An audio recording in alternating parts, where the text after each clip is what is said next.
KKN PPM ke-10 Desa Alue Bakong pada hari ini memasuki hari ke-12 dan kegiatannya adalah membuat pamflet berbentuk nama kades dan tokoh-tokoh kampung.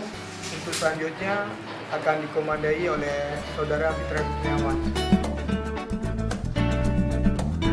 Kawan saya sedang mengecat papan untuk tokoh-tokoh rumah yang ada di Desa Alue Bakong.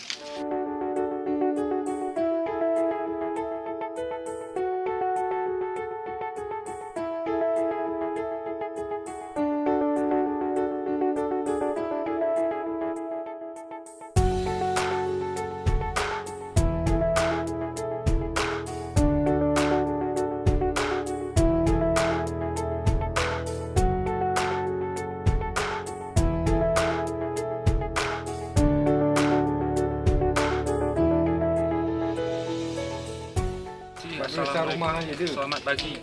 Salam kompak dari kami, yaitu anggota KKN ke-10 Desa Alue Bakong, Kecamatan Bubon.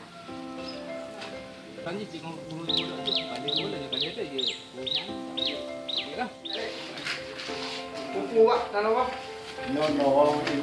Balik apa? Ya. Biji abu. Kalau orang ubi sampai mesti kudang Pak.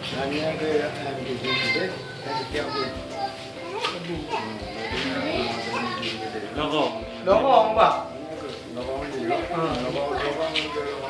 Jangan ilmu balik apa lorong juga. Lorong yang lah. Lorong tambang gede sebab semua yang cuma lepas. Dua lepas. Oh bujit. Dua benda. Anak dua ada.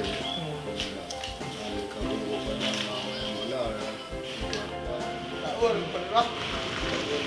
Saya dah.